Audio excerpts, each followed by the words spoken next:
The Rogue One trailer is loaded full of hints. Watch closely and you will see precisely what is going to happen in Rogue One, a Star Wars story. Let's take a look. So we open with Darth Vader's Imperial March theme. Obviously that doesn't tell us anything specific, but it does set a dark theme which is going to become relevant in just a second.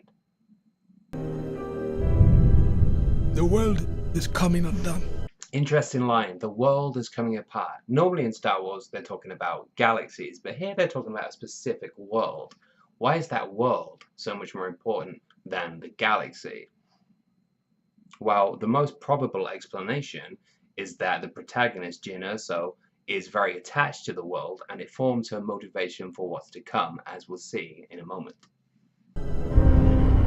Imperial flags reign across the galaxy.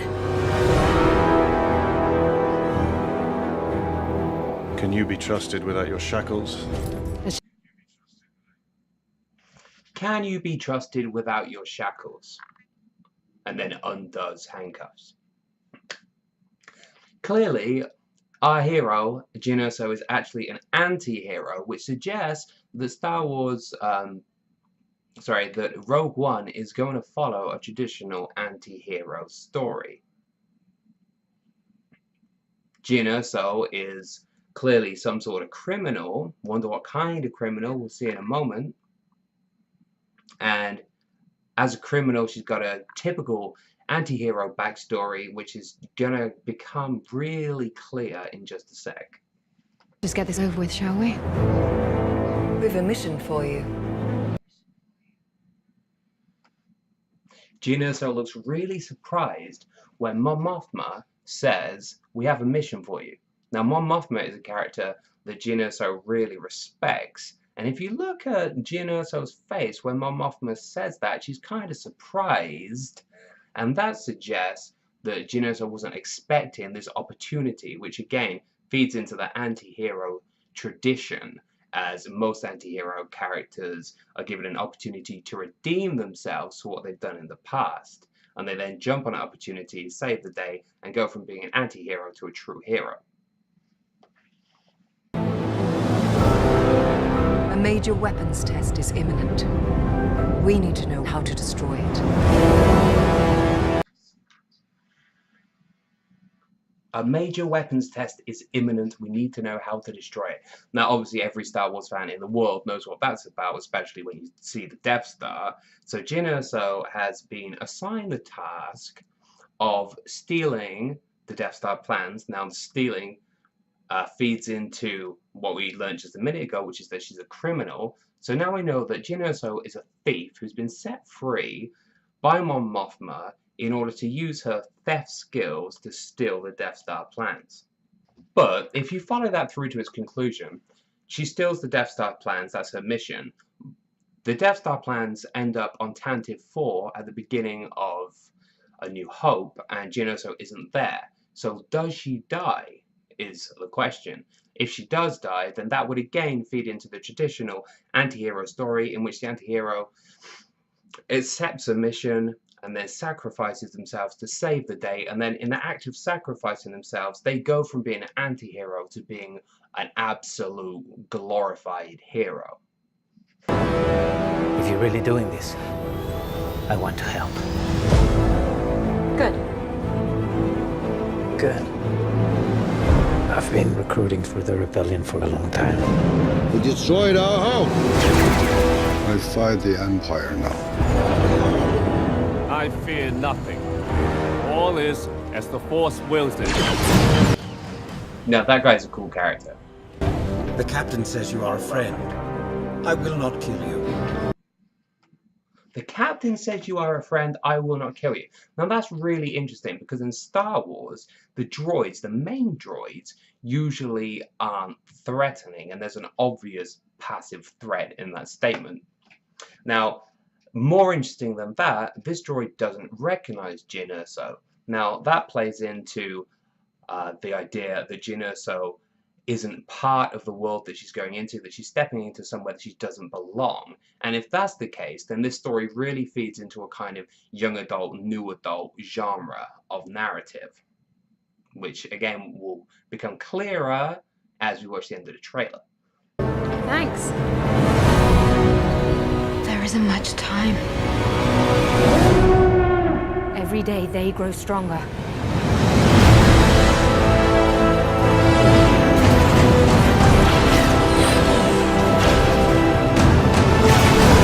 There is a 97.6% chance of failure.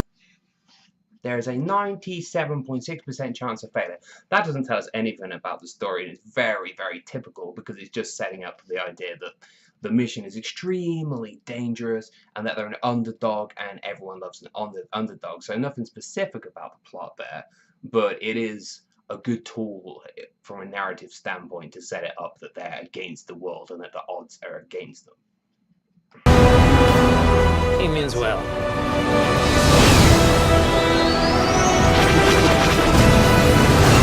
This is our chance to make a real difference. This is our chance to make a real difference. Now that line is massive. It is huge because it tells you everything about the story. Clearly, Jyn Erso is somebody that hasn't had the opportunity to make a difference, otherwise she wouldn't say that. Again, as an anti-hero, as a thief, she's kind of suggesting that she feels kind of guilty for some of the past actions which feed into her backstory. She's kind of guilty of things that she's done in the past that made her a thief, that put her in prison at the beginning of the story, and now she sees this as an opportunity to redeem herself, which is perfectly in line with the traditional anti-hero narrative.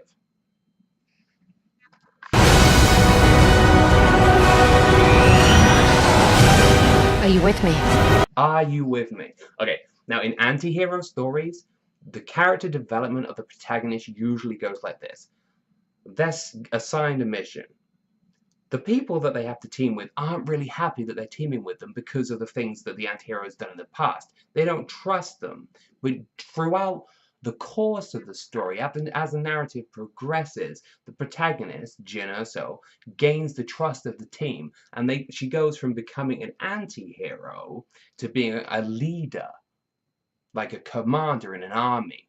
So there's a real character development from being a loner who's rebellious and a bit of a criminal to gaining the trust of the team and eventually becoming leader of that team and gaining the absolute respect of that team, which is what this part of the trailer clearly shows. All the way.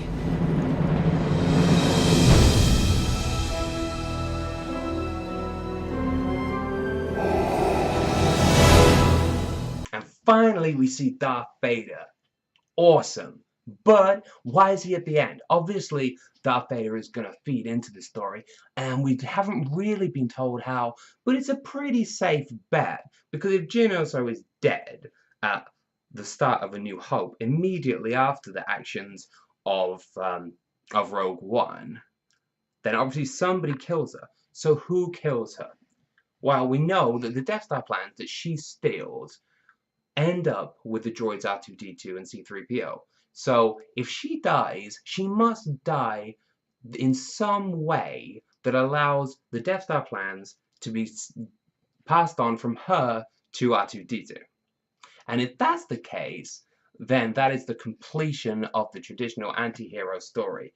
Because in anti-hero stories, there's a moment at the end of the third act where the anti-hero, who's always been a rebel and always been out for themselves, they have the opportunity to sacrifice themselves for the greater good, which is clearly what Jyn Erso was going to do here when she ends up somehow fighting Darth Vader in such a way that she is able, even though it destroys her and even though she dies herself, in fighting Darth Vader, she's able to pass on the plans for the Death Star to the droids.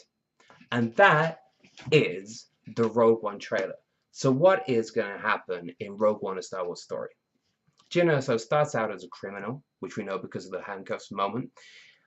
She's freed because Mon Mothma sees that she's a very skilled thief and possibly the only person that can save the Death Star plans.